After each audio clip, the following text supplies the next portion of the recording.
എല്ലാവർക്കും നമസ്കാരം. എൻ്റെ പേര് ബീന. ഞാനിവിടെ പ്രസന്റ് ചെയ്യാൻ പോകുന്നത് കുട്ടികളുടെ വേദന എങ്ങനെ വിലയിരുത്താം എന്നതിനെ കുറിച്ച് ഒരു ചെറിയൊരു പ്രസന്റേഷനാണ്.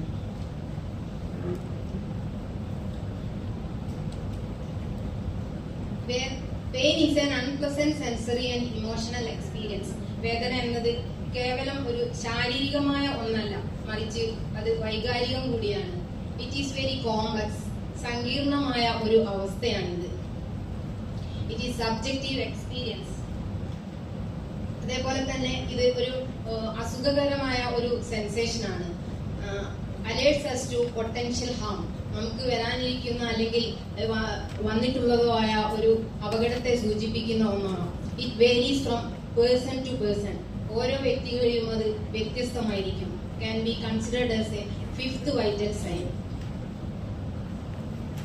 വേദന നമ്മൾ ഇവാലുവേറ്റ് ചെയ്യുന്നത്, ഡോക്യുമെന്റ് ചെയ്യുന്നതിന്റെ ഒരു പ്രക്രിയയാണ് പെയിൻ അസസ്മെന്റ് എന്ന് പറയുന്നത്. ഈ അസസ്മെന്റ് ചെയ്യാൻ വേണ്ടി നമ്മൾ PQRST എന്നൊരു രീതിയാണ് ഉപയോഗിക്കുന്നത്. P for provocation. എങ്ങനെയുള്ള വേദനയാണ്, എപ്പോഴാണ് വേദന വരുന്നത്, അതേപോലെ വേദനയുടെ ക്വാളിറ്റി എങ്ങനെയാണ്, ഏതു തരം വേദനയാണ്, കുത്തുന്ന വേദനയാണോ അതോ പൊള്ളുന്ന വേദനയാണോ, അങ്ങനെയുള്ള കാര്യങ്ങൾ ചോദിച്ചറിയണം. അതേപോലെ റേഡിയേഷൻ എവിടേക്കെങ്കിലും വ്യാപിക്കുന്നുണ്ടോ അല്ലെ അവിടെ തന്നെ നിൽക്കുകയാണോ എന്നുള്ള കാര്യങ്ങൾ നമ്മൾ ചോദിച്ചു മനസ്സിലാക്കുന്നു.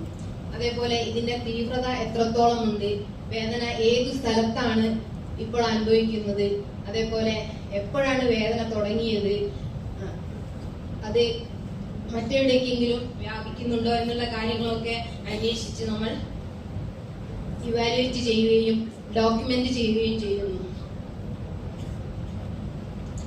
പെയിൻ അസസ്മെന്റ് ഇൻ അഡൽട്സ് എന്ന് പറയുന്നത് ഇത് വളരെ ഈസിയാണ് കുട്ടികളെ അപേക്ഷിച്ച് നോക്കുമ്പോൾ. ഇത് സെൽഫ് റിപ്പോർട്ട് യൂസിങ് സ്കെയിൽ ഉപയോഗിച്ചാണ് നമ്മൾ മിക്കവാറും അഡൽട്സിന്റെ പെയിൻ അസസ്മെന്റ് ചെയ്യുന്നത്. അതിന് ഉപയോഗിക്കുന്ന ടൂളുകളാണ് ന്യൂമറിക്കൽ റേറ്റിംഗ് സ്കെയിൽസ് അല്ലെങ്കിൽ വിഷ്വൽ അനലോഗ് സ്കെയിൽ എന്നിവ.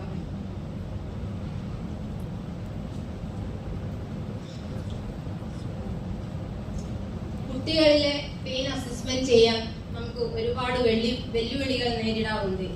കാരണം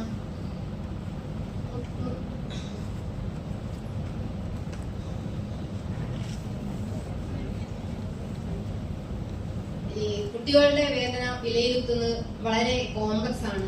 ഡെവലപ്മെന്റലി ഡിപ്പെൻഡന്റ് ആണ് അവരുടെ വേദന വിലയിരുത്താൻ വേണ്ടി നമ്മൾ ഇരിക്കുമ്പോൾ.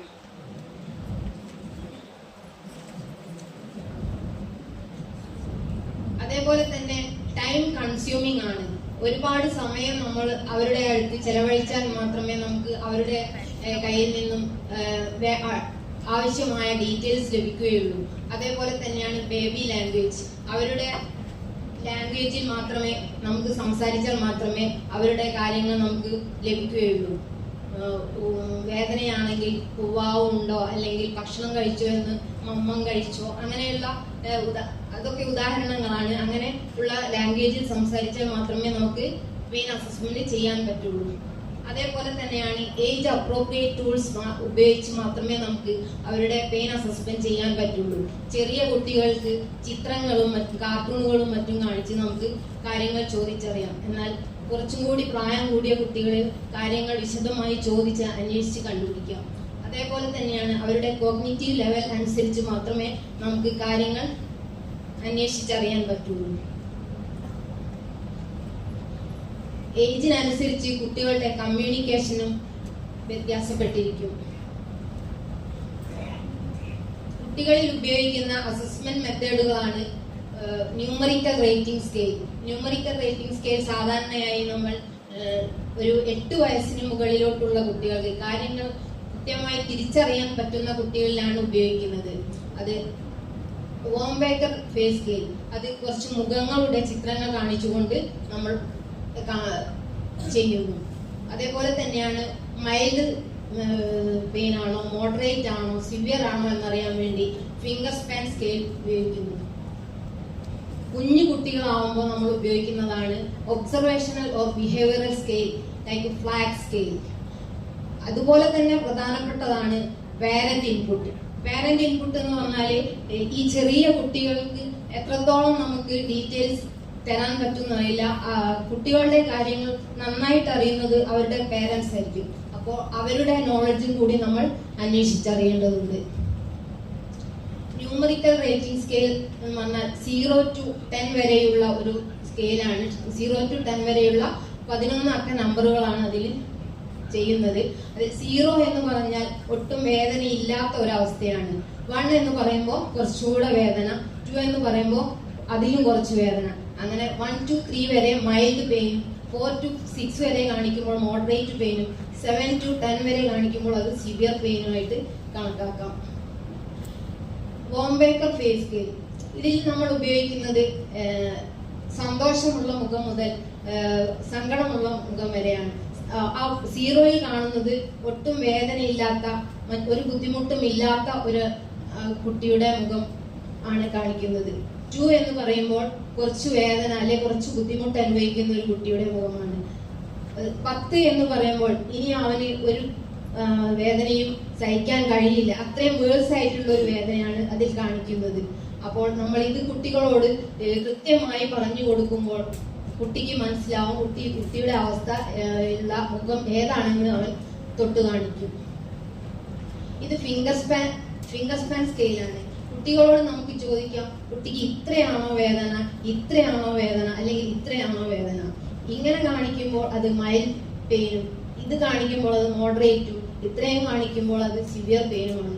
ഇത് കുട്ടികളോട് ചോദിച്ചാൽ അവർ കൃത്യമായി നമുക്ക് പറഞ്ഞു തരും.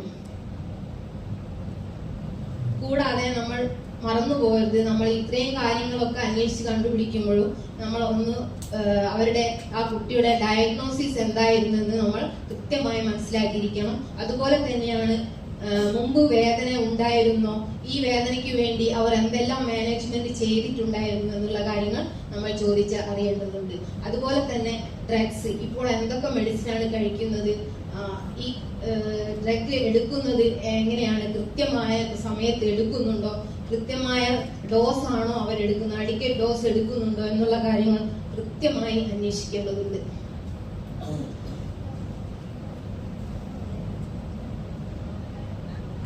ഇത് ഒരു കുഞ്ഞു വീഡിയോ ആണ്. ഞാൻ ഇത്രയും പറഞ്ഞതിൽ നിന്ന് ഉള്ള കാര്യങ്ങൾ അറിയാൻ വേണ്ടി നമുക്ക് ഒരു കുഞ്ഞു വീഡിയോ ചെയ്തതാണ്. നല്ല പേരാണല്ലോ.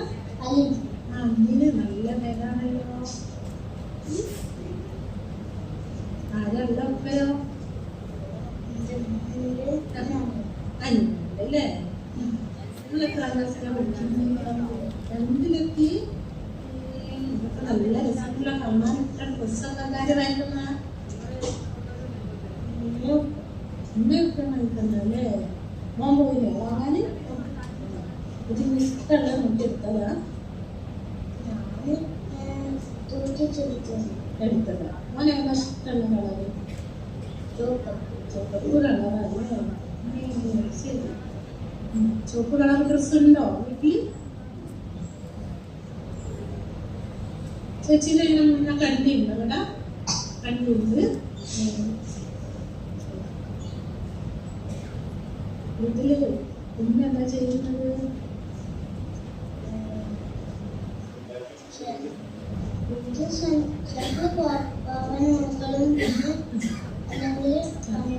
പണിയെടുക്കുന്നില്ലേ അല്ലേ? ഉപ്പയോ?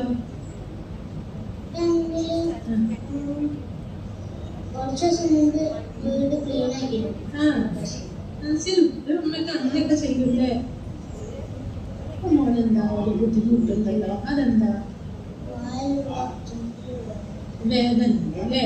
എവിടെയാ വേദന? അവിടെ. ഒരു ശരി, അവിടെയാ വേദന. ഇപ്പൊ വേദന കുട്ടിക്ക് അല്ലേ?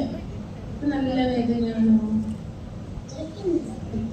ഞാൻ ചോദിച്ചോട്ടെ, ഇത്തിരി വേദനയാണോ അല്ല ഇത്തിരി വേദനയാണോ അല്ല ഇത്ര വേദന? ഇത്ര അല്ലേ? ശരി. അപ്പൊ വേദന വരുമ്പോ നമ്മള് ഗുളിക കഴിക്കലില്ലേ? അമ്മ തരില്ല ഗുളിക? ശരി. പിന്നെ എങ്ങനെയാ വേദന മാറുക? ഓയിൽമെന്റ് തേക്കുന്ന ഇഷ്ടമല്ലേ, അതിന്റെ ടേസ്റ്റും ഇഷ്ടമല്ല. അപ്പൊ കുട്ടിക്ക് വേദനയാവില്ലേ തിന്ന മരുന്നൊന്നും കഴിച്ചിട്ടില്ലെങ്കിൽ?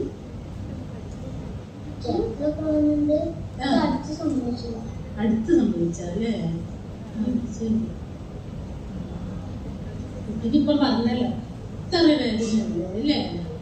ഞാനൊരു ചിത്രം കാണിച്ചിട്ടെ അതിന് കുട്ടി പറഞ്ഞില്ല എനിക്ക് എത്ര വേദന ഉണ്ട് എന്നുള്ളത്.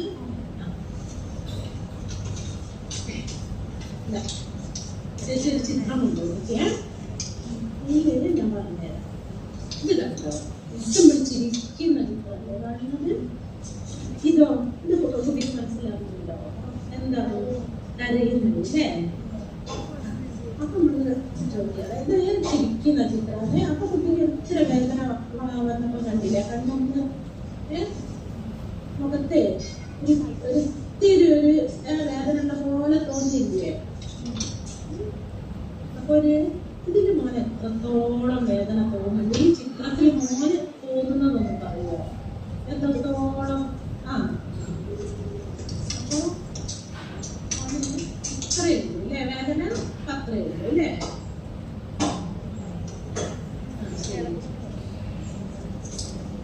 അവനിപ്പോ വേദന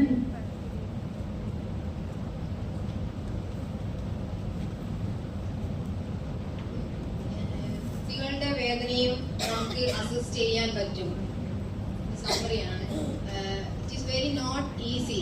പക്ഷെ നമ്മൾ അതിനുവേണ്ടി നന്നായി ട്രൈ ചെയ്യുക, ശ്രമിക്കുക, നല്ല ബെസ്റ്റ് ആയിട്ട് ശ്രമിക്കുക കുട്ടികളുടെ വേദന അസിസ്റ്റ് ചെയ്യാൻ വേണ്ടി. അതേപോലെ തന്നെയാണ് നമ്മുടെ ബോഡി ലാംഗ്വേജ്. കുട്ടികൾ എങ്ങനെ എത്ര താഴ്ന്ന ലെവലിലാണോ ഏത് സീറ്റിലാണ് ഇരിക്കുന്നത് അത്രയും താഴ്ന്ന ലെവലിൽ താഴ്ന്നിരിക്കാൻ ശ്രദ്ധിക്കുക. അതേപോലെ അവരുടെ ഭാഷയിൽ സംസാരിക്കുക. കുട്ടികളുടെ ഭാഷയിൽ തന്നെ സംസാരിച്ചാൽ മാത്രമേ നമുക്ക് കുട്ടികളോട് നിന്നും വിവരങ്ങൾ കിട്ടുകയുള്ളൂ. നമുക്ക് ആവശ്യമായ വിവരങ്ങൾ അവർ തരാൻ ശ്രമിക്കുകയുള്ളൂ. Thank you.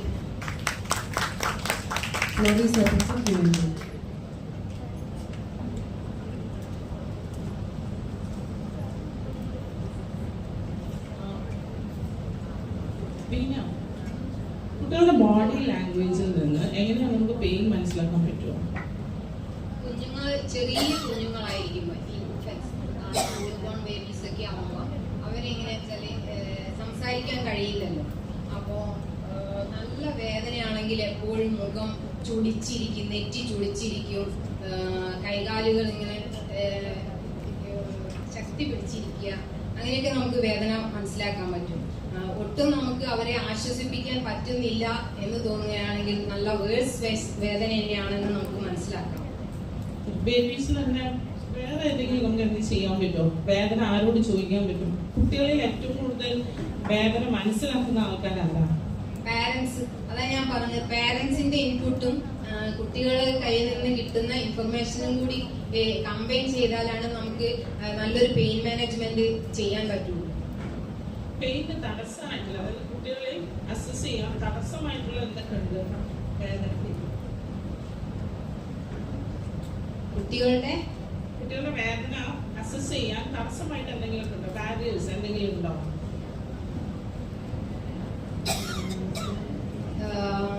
കുട്ടികളുടെ ആ ഒരു കോഗ്നിറ്റീവ് ലെവൽ അതല്ലാണ്ട് നോർമലായിട്ടുള്ള